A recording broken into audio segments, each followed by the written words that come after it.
Hey guys, welcome back to the Lovin Dubai show in honor of Mental Health Awareness Month. Today's guest is Rahaf Kobeissi, also known as Ray. She's a mental health advocate and executive coach and the founder of Raise Your Mental Health. Her mission is to break the stigma around men's mental health and help people better understand, manage and prioritise their well-being. We're excited to have the chat. Welcome to the show. I'm excited. Oh, thank you. I get a clap. Of course. You're up at 8:30. We appreciate you.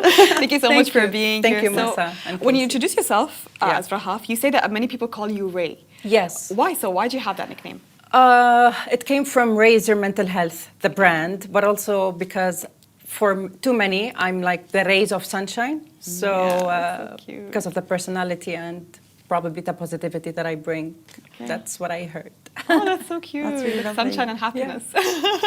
So let's talk about your own journey, I guess, with mental health. To become an advocate, how did that begin? How did that journey begin? It started from a very personal journey. Back in 2010, I lost my dad to suicide. And that back then, you can only imagine the stigma around mental health, let alone men's mental health. So to me, it wasn't really something that I comprehended. Like, we were so close, why didn't he come forward or even just express that he's going through a tough time? So after doing some therapy and not some, I always say some, but like a long journey with therapy and healing, I decided, you know what, someone has to be the voice of men to talk about men's mental health. And I was one of the first in the Middle East to talk about it because it's really, really important. And I think until today, we have this misunderstanding that men don't feel. It's the exact opposite. They feel all the feelings. It's just they have been conditioned or trained or taught to feel quietly, hence the pain that comes from that. May he rest in peace. Yeah, I'm so sorry. Thank you so much. So what would you say are early signs of mental health issues or someone might be struggling? It's really different, or it depends from one person to another, but the common symptoms, withdrawal. So they stop going to events or gatherings or anything that really used to interest them in the past. So they isolate themselves, they withdraw, they cancel last minute, I'm busy or I have things to do. That could be one of the symptoms. Their language gets more into the darker side, which means they're always pessimistic, they can't see the light at the end of the tunnel, everything seems to be dramatic or heavy more than usual. Even the small tasks could feel like they're overwhelming or they're just too much to do. When you ask them about their well-being or their day, it's always the same answer, like, I'm fine, everything is fine, or what's the point? So it's just these basically behavioral, sometimes they're very subtle to notice, but it should be also worth mentioning is these symptoms should be taken seriously when it's longer than 2 months or 2 weeks, 3 weeks, sorry. That's when, okay, there's a pattern, we need to pay attention to it. The thing is that people wait way too long, especially men. When there's a crisis, then they seek help. That's what I hope that should change for all of people, not just men. I think we're all guilty of that, and I really look forward to diving further into this conversation because I feel like I know someone who's specifically going through this at the moment, and hopefully we can help a lot of people. But just to go back to your journey and, you know, to have that such a tragedy to happen in your life, at what point did you take the step to then be able, because you had to overcome this yourself, Yes, and now you're giving back to people and helping them. So how did you get from here to here? Beautiful question. Thank you for asking that. After my third suicide attempt. So I went blind for 4 days and I was like, there's something in the universe or in the energies that is really not letting me go. So I took it as a sign to start my therapy and my healing. And I was like, okay, there has to be something bigger than all of this. And I didn't know what was it. It was extremely painful and uncomfortable, as you can imagine. But then now I realize why. That's the short answer. Wow. So, I don't know what you've been through. But thank you for being here to share your story. Thank first of you. all. Thank you. Now things are different. I just want people to know so- that things now are really different. I have the blessing and the Thank honor God. to work with people. I raise a lot of awareness, all of it around not just awareness, but also how to take action to bridge the gap between both, because I don't think we need more awareness, we need more action. So yes, I'm in a very good place. My clients are in a very good place. We're good, Thank but God. that's why it's really important. And I know the impact of neglecting your mental health or not being able to catch someone's signs, how literally dreadful that can be. So it's good to have at least the right knowledge and tools to work with. So that's the thing. So speaking of action and tools, like what actionable things, if someone today is watching and they are Yes. struggling with their own mental health, is there one small thing that they can do now that could help them? It doesn't have to be major. It doesn't have to be like extreme, like immediately going to therapy, immediately going to this, because I know that this is very uncomfortable, at least in this region. It's still not unheard of. It's just unfamiliar to go to a stranger and tell them, hey, I'm in a mess. I think it could be as simple as just having a conversation, a real conversation with a safe person. That's it. Let's start from there. Have a coffee with someone and just be real and drop the masks. And I would model that behavior first so the person could feel safe enough to come to me by, how's your day? Well, it wasn't easy. Why? Because I have been going through this and this and that. Or if I have to cancel a meeting or take a day off from work, I'll be very honest. I'm taking a mental health day because I'm really feeling anxious today. So just being real. We have been conditioned for so long to just wear the mask, that everything is fine. Hence, we have this toxic positivity in our culture now. We need to change that. So yeah, the first step would be just being real, having a conversation with someone safe. And if you feel like the symptoms are a bit too stubborn or they last a lot, too consistent, that's when you say something like, you know what, I know someone might be the right person for you. Just have a conversation with them. No agenda, no pressure. Yeah, it's very simple. We overcomplicate things, really. Yeah. And do you feel maybe culture or family pressure is like forces someone to be hesitant to speak up? 100%. Yeah. Unfortunately. Are we progressing to better, or are we still struggling with the cultural pressure? In the cases Big question. Big question. I love it. It really depends on the family, because you can see a family who came from a very conservative background or culture, that at least one family member is breaking the pattern. And also you see another family where they're not doing anything. They're just repeating generational patterns. So yes, there's progress, but oh my God, we have so much to do still. And I would highlight it in a way where, okay, if you feel like you don't want to do any therapy or healing, I hear you, but think of your kids. Think of their kids. Is that really something you want to pass on to the next generation? Is that what you're teaching your kids? Like, it's okay to suppress feelings. It's okay to feel your pain on your own. It's okay to suffer when no one is noticing or when no one's around. What kind of messages are we really passing on? When you ask that question, people would be like, oh, but that's not what I meant. Because at the end of the day, when someone is suffering or choosing to suffer in silence, most of the time it's coming because I don't want to burden someone with my problems. I don't want to be misunderstood. I don't want to be perceived as unprofessional, especially if that person is an executive or runs a business.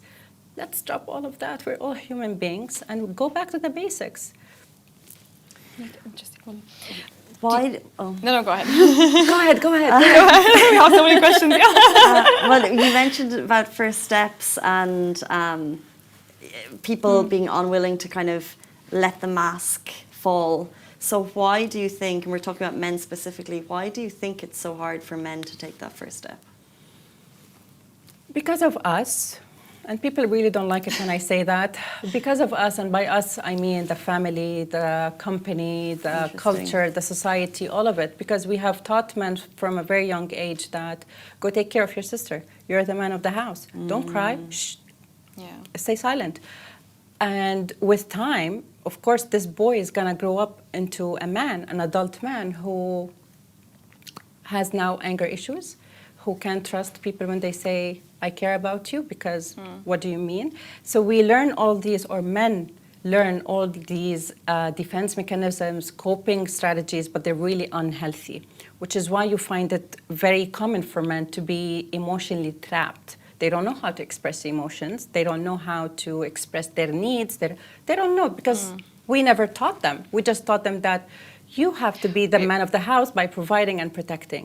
What about providing him a safe space and protecting him from a future suicide or a heart attack? Interesting. It's interesting to say that because I think in relationships maybe we tend to blame the man. It's like, oh, you're emotionally unavailable. 100%. We made him like that, Yeah. but that doesn't mean that it's not his responsibility to heal himself and to just go back to where the wound was open or the pain is and dive through it. Do you think someone is able to change that to become maybe 100%. Yeah. But it's not easy. Fine. And we keep saying like, yeah, do the work. No, it's nasty work, but it's Yeah. worth it. At the end of the day, you choose what people talk about legacy. I don't believe in legacies in terms of materialistic legacies. I believe in legacies that at least I made someone feel safe enough. At least I made someone to feel like, you know what, I matter in this life, and helped him or showed him the way to do something about it. So yes, therapy is painful. Healing is such a painful, nasty journey. It's not all flowers and blooming. But what are you investing in is the longevity, your future. So thank you for acknowledging at least my journey. But yes, it was so painful, and many times I didn't think I would come out of it. But when I look where I am today, I would be, oh my God, it was so worth it. Every tear, every pain, every whatever it is. And people are so scared of pain. Yeah. But pain can be your friend. It's a heavy friend to have. So you will learn how to sit with it and just, you know what do you want to tell me? And the pain is going to be your mentor at some point. And I'm not saying that so it can be a quote, but it's actually true. And when you allow yourself to feel that pain without really caring about what people think or how they can perceive you, you're going to come out of it someone lighter. Not stronger, lighter. Interesting. You say points about sitting with the pain and the pain yeah. can be your mentor, and then there's all these things on YouTube about neuroplasticity and like training your brain into Yeah. positive thoughts. Yeah. You say healing is a painful journey. What does that journey look like, and is there, of course there isn't, but is there a one size fits all in your point in terms of healing Never. mental health, or Never. how does Never. it work? Never. Thank you for asking that. No, it's very individualistic journey. What healing looks like for you could be different for Masa, and same for me. It doesn't have to be as extreme as my journey or someone else's journey. Some people could just merely be working on, you know what, I have a very critical inner voice and I want to learn, work on that. And that could be because their parents used to criticize them, or they were not taught how to perceive things in a positive way. So no, there's no one size fits all, but do the basic stuff like sleep well, eat healthy, do your body movements. Do not be with people that you don't, I don't want to say you're not proud of, but you don't want your kids to turn out like them, for example, or let's do the basics, and gradually when you're doing that on a daily basis, then your well-being is going to improve. That's on the daily thing. But if you're someone who has already carrying a lot of weight, go to a therapist you trust, ask a friend for help. You're not ready yet, there are plenty of resources outside, available, like YouTube, books, plenty of tools that you can work around, workbooks, journals, anything, just to get you started or to get you feel like, you know what, if that person went through this, then I'm not really the odd person here in the society or whatever he is. And then go to a therapist. And therapists will never go and say it out loud, this person came to me today. No, it's going to be safe and confidential. It's going to take a lot of time. It really depends on what traumas or baggages you're working on.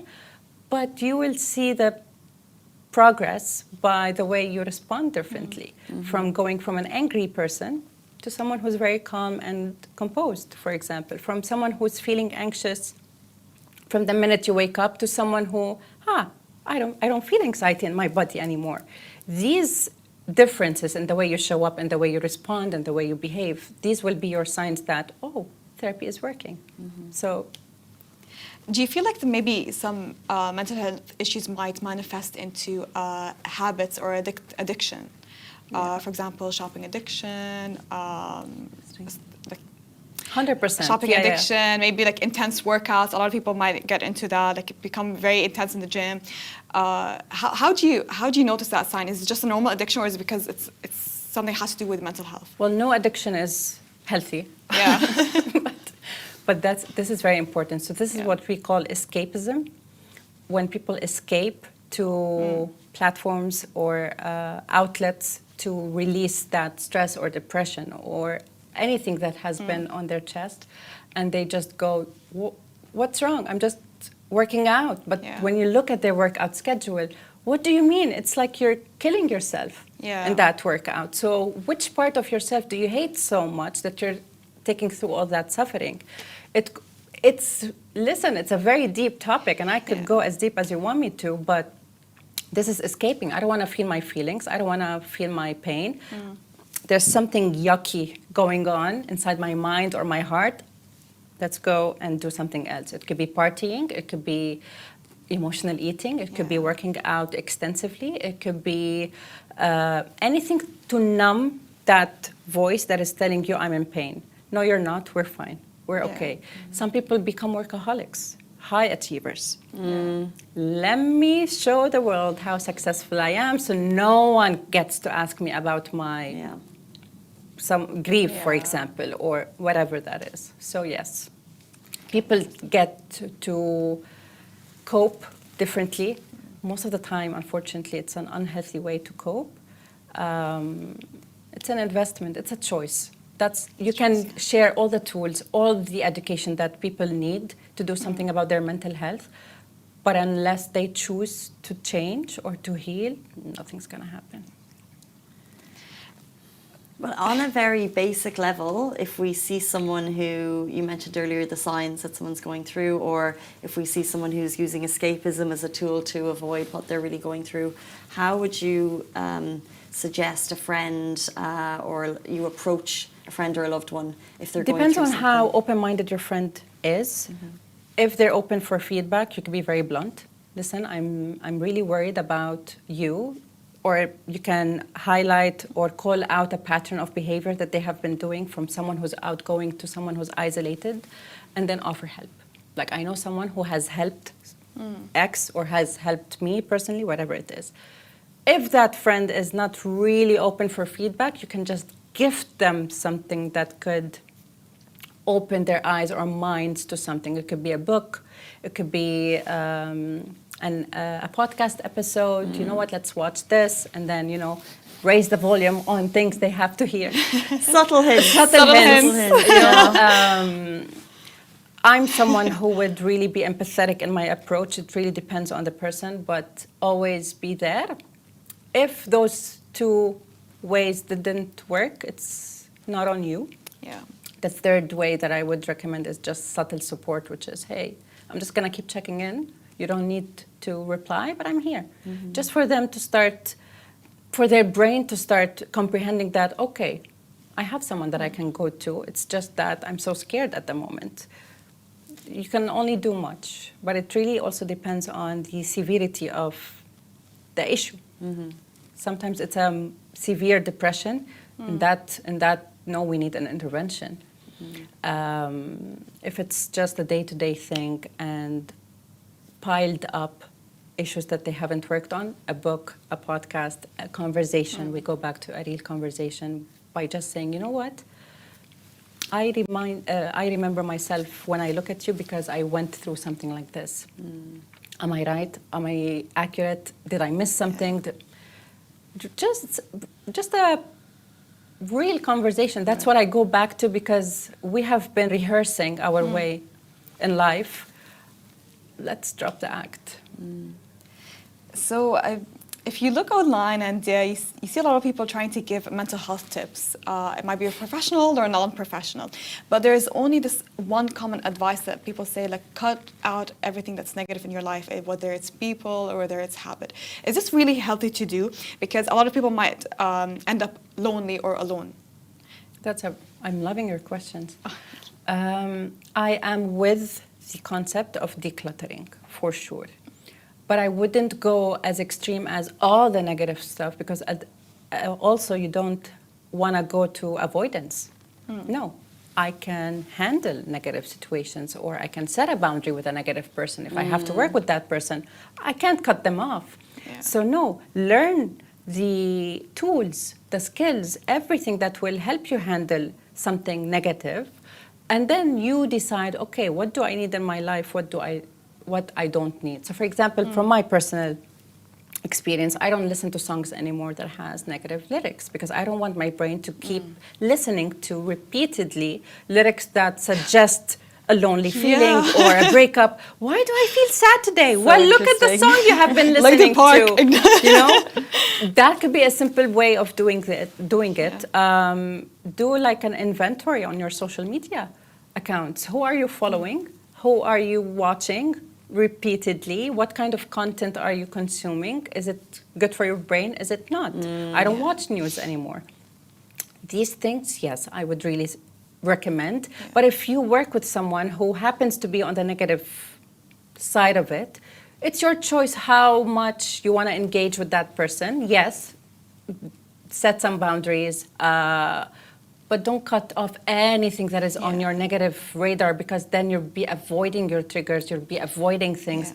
No, you need to be able to cope, you need to be able to handle them as a professional, or not, but we're human beings, and I am trying or doing my best to shy away from saying the word negative feelings, because all feelings are good feelings. It's just what we do with it. But for example, if the person comes from a family, which is a question I get a lot, and that family member is toxic, like gaslighting you, bullying you, or whatever it is, it's something you need to discuss with your therapist on how to approach this. But cutting that member off shouldn't be something we shame those people for. You have the right to do that in the protection of your future and mental health. There are so many things that one can do, but at the end of the day, I am against the one-size-fits-all thing. Do this and do that and do... It really depends from one person to another. So whoever is listening, you are the master of your life. So you know exactly what needs your attention, what needs to change, and you're just resisting that change. You know where to go. You just don't want to go because it's too painful. And we tell ourselves the story of, I don't have the time.